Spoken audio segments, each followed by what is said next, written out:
to In His Grip with Dr. Chuck Betters of Mark Inc. Ministries.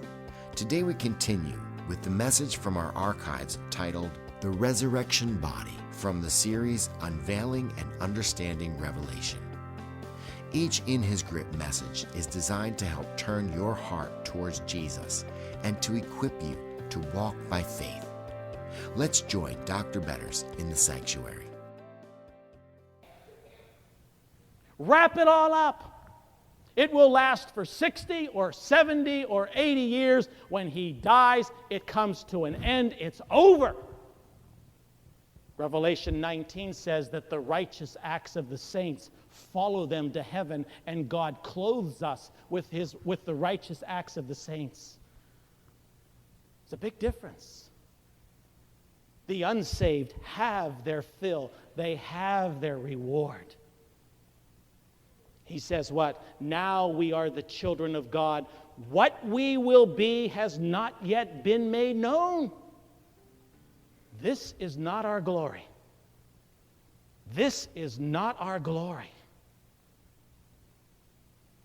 But then he says, but we know, get that? But we know that when he appears. Notice, underscore again, but we know. There's a certainty. John is not scratching his head saying, well, I'm not quite sure what's going to happen here. Or I haven't read enough theological works on this one yet. I haven't come to a conclusion. I'm not quite sure. I think it might be this way, but I'm not sure it might be this way as well. That's not what he says. But we know. There's a certainty of hope there that when, not if he appears, when he appears. John is not wondering if Christ will come back. The whole question is not one of if he will come back. John says, we know that when he appears. Our hope is centered on a future fact that hasn't occurred yet. It's centered around the fact that Christ is coming back. It's rooted in the fact that he came the first time. It's centered in the fact that he's coming again. You see, the past and the future are linked up in every believer. Every child of God, we live in a tension between two great events. Christ came the first time, Christ will come the second time. I want you to go over to 1 Corinthians chapter 15. 1 Corinthians chapter 15. Because you know, after John says this, he says, now we are the children of God. What we will be or what we will become has not yet been made known. But we know that when he appears, what does John say? We shall be like him. When Christ comes back, either by death or the second coming, we shall be like him. When he comes again, we will be made like him. 1 Corinthians chapter 15, beginning with verse 35. But someone may ask, I don't know about you, but I've asked this question. Someone may ask, how are the dead raised? I have people ask that all the time. How is God going to raise the dead bodies? You've been to a cemetery at one time or another, most of you. Some of you haven't, but most of you have. How's God going to do that? With what kind of body will they come? Now that's a good question. We know what they looked like when they went into when they went into the grave. And for some of us who have observed that, it wasn't too pretty. We know what they looked like when we put them into the casket. We know what they looked like when they were in the casket. But the question that the Corinthians were asking is, how are the dead raised, and what will they look like what will their bodies be like? How foolish, he says. Isn't that interesting? What you sow does not come to life unless it dies. When you sow, you do not plant the body that will be, but just a seed, perhaps of wheat or of something else. But God gives it a body as he has determined, and to each kind of seed, he gives its own body. Revolutionary thinking, friends, because the Apostle Paul tells us several things. The first thing he says is that the body must be dissolved. Dissolution. John chapter 12, you don't have to look it up, but Jesus spoke of this. In John chapter 12, he says, I tell you the truth. Listen now, listen to the words of Christ. I tell you the truth. Unless a kernel of wheat falls to the ground and dies, it remains only a single seed. But if it dies, it produces many seeds. The man who loves his life will lose it, while the man who hates his life in this world will keep it for eternal life. Jesus used an illustration from nature to tell us about what is waiting for us in eternity. He says, now you go out as a farmer and you have a seed in your hand. It's a corn seed. Now you know what a corn seed is supposed to produce. Corn on the cob, right? But now when you plant it into the ground, it doesn't look anything like corn on the cob. There are no ears to it. You can't dip it in butter. You can't put salt on it. You can't chew it and get it stuck in your teeth. You can't do any of that, can you? What you have in your hand is a kernel of corn. And you take that kernel, you put it into the ground, and do you know what happens when you put it into the ground? It dies. Did you know that every seed that is planted into the ground, before it can come to life, it has to die first? Biologists will tell us about a casing around the life-producing products inside of that kernel that has to die. It has to die first before you can get to the life that's inside of it. But now, a strange thing happens, Jesus says. When you put that kernel of wheat into the ground, or that kernel of corn into the ground, and you water it, and you fertilize it, and you weed it, and you make sure that it grows, it does not come out looking like that kernel of wheat, does it? It comes out metamorphosized. It comes out like the butterfly does. You know, the butterfly goes into the cocoon, and he's an ugly caterpillar, right? But when he comes out, he's been metamorphosized. There's color. There's life. He doesn't look anything like what he went in. That kernel of wheat doesn't look anything like what it comes out to look like. It's different. But before it becomes different, it has to die. Every one of us are living in kernels of wheat, kernels of corn. Every one of us. Take a look at the person next to you. You know what you're looking at? You're looking at a seed. And that seed is going to die. It's going to die. And when it dies, it is going to decay. It is going to go to the ground. It is going to simply cease to be what it is as you look at it right now. It is going to die. That's what the Bible means when it says, from dust you were created, and dust you will return. It dies before it can come to life. Dissolution. But notice a second word is difference. Although it's dissolved, when it comes out of the grave, when it comes out of the earth, it's different. Take a note of Jesus after he rose from the dead. You can read, for example, in Luke chapter 24, he's walking along the road, or there's two guys walking along the road to Emmaus. They're standing there yapping with each other about the events that just took place back in Jerusalem. And suddenly, Jesus walks and stands beside these guys. Luke chapter 24, verse 15 says, as they talked and discussed these things with each other, Jesus himself came up and walked along with them. Now, they spent the whole day with him. They went into the night when Jesus was about to leave them. They invited him to spend the evening with them, to come home and eat with them. They were talking with him, looking at him, and they didn't recognize him. You say, well, why didn't they recognize him? Did he look different? Yes, he looked different. He looked different.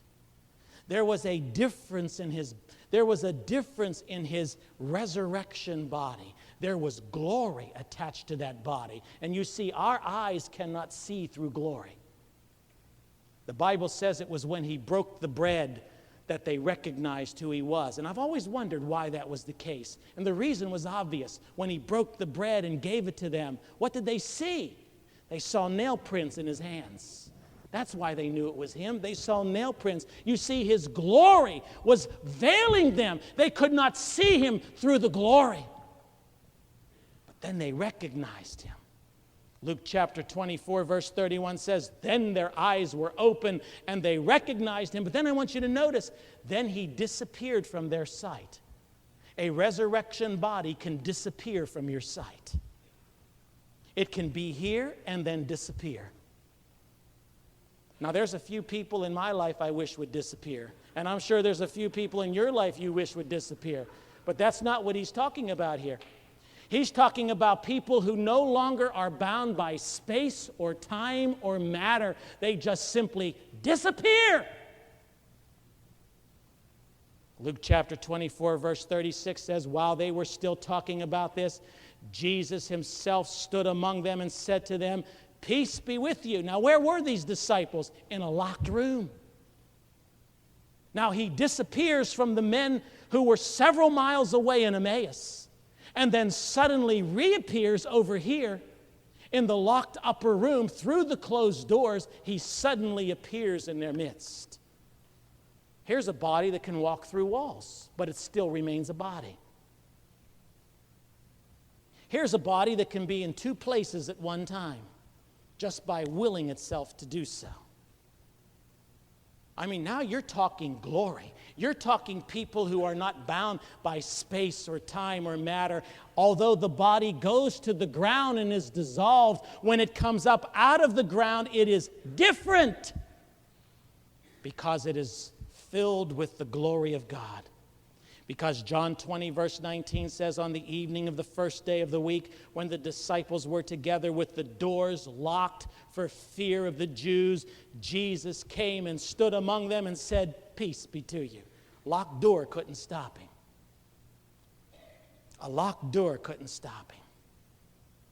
And although there's dissolution and difference, there remains continuity, because to each kind of seed, he gives its own body. When you plant a kernel of corn into the ground, it does not come up an orange tree.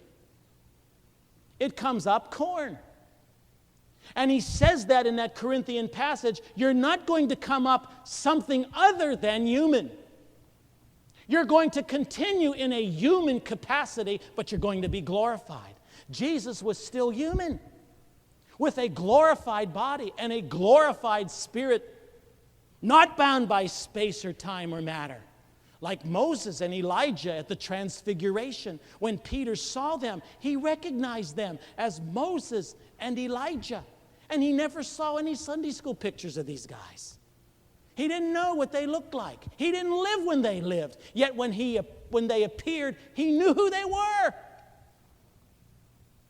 Instant recognition. You see, their form remained the same. They were still Moses, and they were still Elijah. Look at 1 Corinthians 15, beginning with verse 39. All flesh is not the same. Men have one kind of flesh. Animals have another. Birds another, and fish another. So much for the theory of evolution, by the way. You don't find him saying, you know, these species cross over somewhere. Fish become men, and men become fish, and what have you. That's not what he says here. There's a flesh that is not the same. Men have one kind, animals another, birds another, fish another. Now notice, there are also heavenly bodies, and there are earthly bodies. But the splendor of the heavenly bodies is one kind, and the splendor of the earthly bodies is another. The sun has one kind of splendor, the moon another, the stars another. And star differs from star in splendor. So will it be with the resurrection of the dead. Someone has said there are over 600 octodecillion different combinations of amino acids. Now that's a 1 followed by 108 zeros. Now amino acids are the building blocks of life that create individuality and uniqueness in every snowflake or every blade of grass, and especially in every human, so that there is never two human beings that are exactly alike.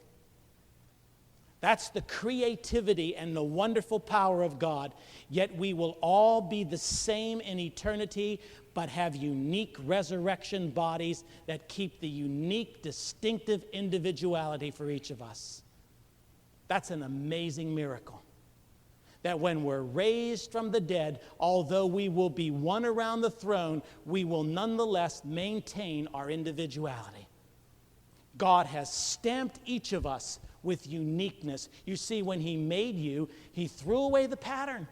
He filed it under unique. You're absolutely different from anybody else. And when you die and He gives you a new resurrection body, that resurrection body will be different than anybody else's.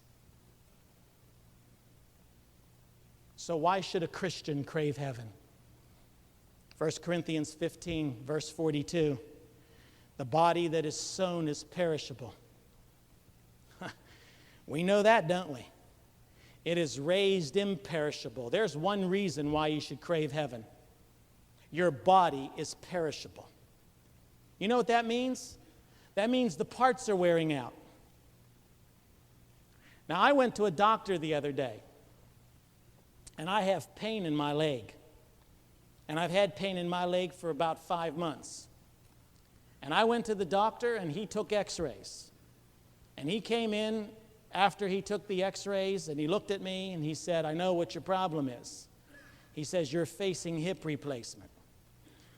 And then he went back out and x-rayed me again, and took an x-ray of the other hip.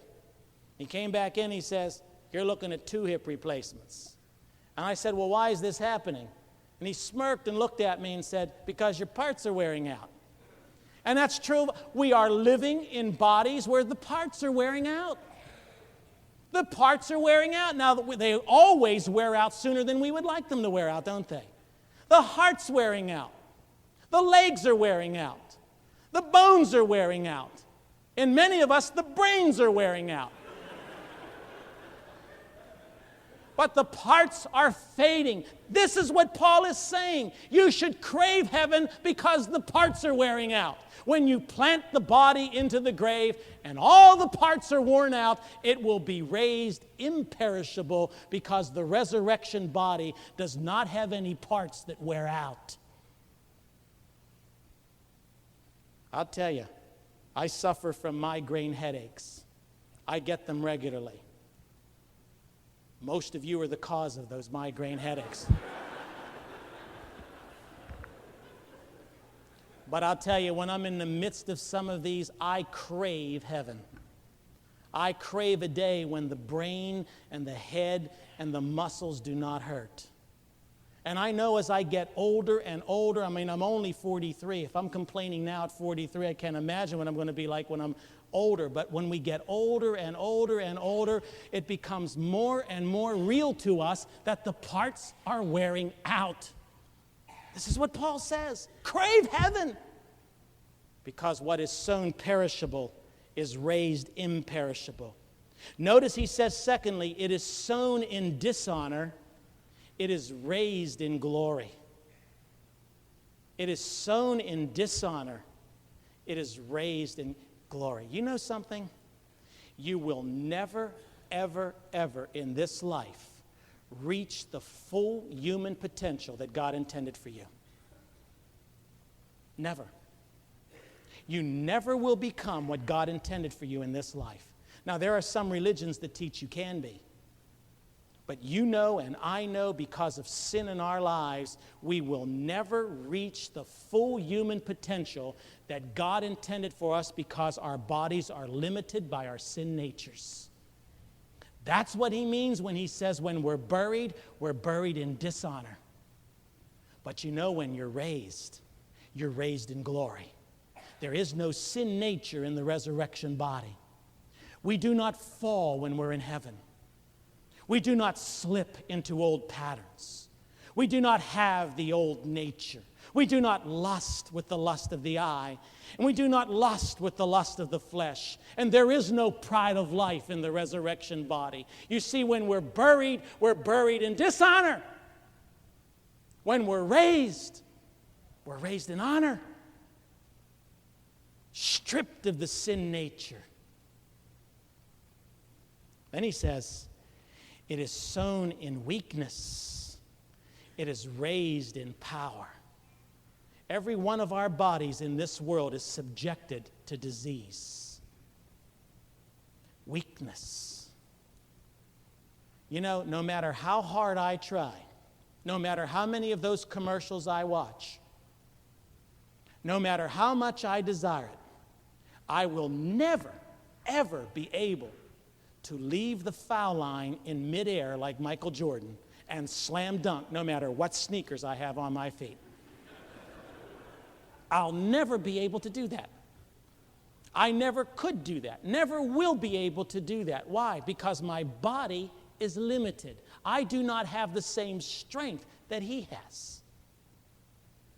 And yet there are people that have much greater strength than he does, and people who have much greater strength than they do. You see, we are creatures who live in weak bodies. And weakness is relative.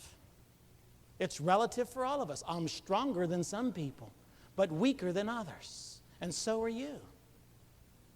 What the Apostle Paul says is no matter how weak you are, no matter how subject to disease you are, no matter how ill you have become in this life, when they put your body into the grave and God raises it, there will be no more disease. There will be no more death. You will not struggle with pain because you've been raised in power. Then he says finally, it is sown a natural body, it is raised a spiritual body. If there is a natural body, there is also a spiritual body. Now I want to tell you, your natural body, you take a look at that person next to you, that's their natural body. That natural body is fit for one world and one world only, and that's this world. Their body is cursed because the world in which they live is cursed. That's why our bodies age. That's why they decay. That's why they rot. Because the body you now live in is okay for one world and one world only. That's this world. You cannot take that body to heaven. Because there's a difference between a natural body and a spiritual body. When God raises us from the dead, he raises us with a spiritual body. That's why Jesus said, and I'll close with this. He replied in Luke chapter 20, the people of this age, they marry and are given in marriage. But those who are considered worthy of taking part in that age and in the resurrection from the dead will neither marry nor will they be given in marriage, and they can no longer die, for they are like the angels. They are God's children since they are children of the resurrection. He takes a look at the most primary human relationship on earth, which is the husband-wife relationship. He says, now when you get to heaven, there are no human relationships even as fundamental as husband and wife, because there's something higher. There's something greater. There's something that earthly relationship of husband and wife points to, and that's the marriage supper of the Lamb. There's a higher level of life. That's why John says, we do not know what we shall be. Now we are the children of God, but we do not know what we shall be. But we know this, when he comes, we shall be like him, for we shall see him as he is. Now, by the way, Moses saw him as he is. Just for a moment. He had to couch down. He had to cover up his head. So as the glory of God passed by, Moses wouldn't die. And even with that veiled look at the unveiled Godhead, Moses, when he came down from the mountain, had to wear a veil over his face because there was such brightness coming out of him that the people were blinded when they looked at his face. Can you imagine that? He had to put a veil on his face because the glory of God had passed by him. He kind of peeked at it from the corner of his eye. That's about all he could see. But when we die and are raised from the dead, we don't peek at his glory. We don't hide from his glory lest we die. We are fully engulfed by his glory. We see him as he is. So I ask you again, when you die and you stand before God, have you come to the place in your spiritual life where you know for certain that you will go to heaven? Do you know Christ? Have you met Christ? Do you know your Lord? Have you trusted in him and him alone for your salvation? If you have, you ought to crave heaven. You ought to crave heaven. And every time you suffer an ache or a pain, it ought to be a reminder that you are incognito in this world. You're just passing through. And it ought to create a greater desire in your heart to be with him. Thank you for listening to In His Grip, a ministry of Mark Inc. We just concluded the message titled The Resurrection Body from the series Unveiling and Understanding Revelation. You can download this sermon at www.markinc.org. At markinc.org, you'll find numerous free resources that offer help and hope to the hurting. You can also safely give online to help keep In His Grip on the air. Thank you in advance for your support.